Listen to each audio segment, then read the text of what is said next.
दोस्तों आज हम बात करने वाले हैं स्ट्रीट स्वॉर्ड के एपिसोड नंबर 271 के बारे में।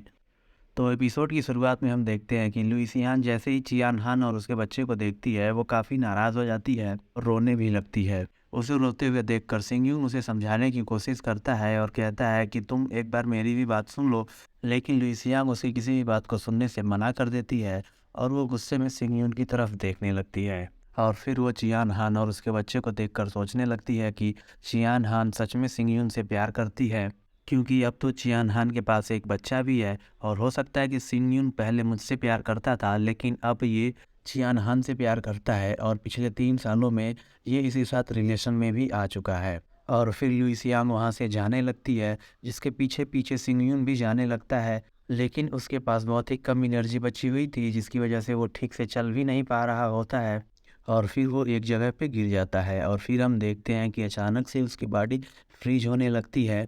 लेकिन तभी वहाँ चियान हान अपने बच्चे के साथ आ जाती है। और फिर हम अगले सीन में देखते हैं कि और फिर हम लिन और एक डिसाइपल को देखते हैं जो कि नाइन कॉल पैलेस से बाहर की तरफ जा रहे होते हैं और उनके सामने बहुत ही ज़्यादा आइस विंड आ रही होती है, जिसकी वजह से लिन की एनर्जी बहुत ही कम होती जा रही थी। देखकर वो डिसाइपल कहती है कि लगता है नाइन कोल्ड पैलेस की जितनी भी आइस होल्डिंग फॉर्मेशन थी उसे सिंगयून ने कंट्रोल कर लिया है, इसलिए हमें इतनी ज़्यादा यहाँ पे आइस फील हो रही है। और इसके बाद वो डिसाइपल कहती है कि क्यों ना आप इससे बचने के लिए अपने चारों तरफ एक शील्ड क्रिएट कर लें, लेकिन लिन के पास कोई भी शील्ड नहीं होती है, जिसकी वजह से वो डिसाइपल फिर लिन के चारों तरफ एक शील्ड बना देती है। और फिर वो डिसाइपल उस बॉक्स के बारे में पूछने लगती है कि आखिरकार सेकंड एल्डर ने तुम्हें सेटअप करने के लिए अपने 10 साल क्यों बर्बाद कर दिया,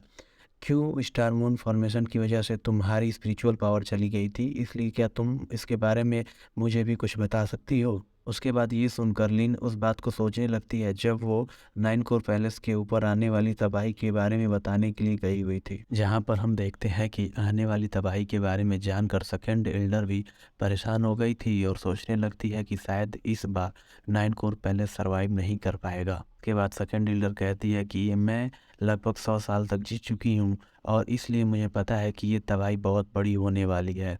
जिसके बाद वो लिन को एक बॉक्स देती हैं और कहती हैं कि इस वक्त मैं पैलेस के लिए एक छोटी सी लेगेसी ही छोड़ सकती हूँ। जिसके बाद वो बॉक्स में कुछ पावर डालती है और फिर लिन उस डिसाइपल से कहती है कि बैटल होने से पहले ही सेकंड एल्डर जान चुकी थी कि इस बार का बैटल पैलेस सरवाइव नहीं कर पाएगा। और इतनी बात करने के बाद वो लोग जाने लगते हैं और फिर लिन डिसाइबल से कहती है कि तुम अपनी इस एनर्जी शील्ड को हटा दो, क्योंकि जब तक हम इस माइंड को एब्जॉर्व करना नहीं सीखेंगे तब तक हम यहाँ पे सरवाइव नहीं कर सकते हैं और इसकी वजह से हमारी एनर्जी भी कम होती चली जाएगी। और फिर लिन और वो डिसाइबल चलते चलते एक नए पैलेस की तरफ पहुंच जाते हैं और उसके बाद सीन शिफ्ट होता है और हम सिटी का सीन देखते हैं, जहाँ सभी लोग सिंगयून और सुइसेन के बारे में बात कर रहे होते हैं, क्योंकि इन्हें भी पता चल गया था कि सिंगयून ने सुइसेन को मार दिया है और नाइन कोर पैलेस को पूरी तरह से बर्बाद कर दिया है। और फिर हम काफ़ी समय बाद का सीन देखते हैं जहाँ पर शिंगयून आसमान की तरफ देख रहा होता है, लेकिन तभी वहाँ पर एल्डर मू और कियाजुन भी आ जाते हैं।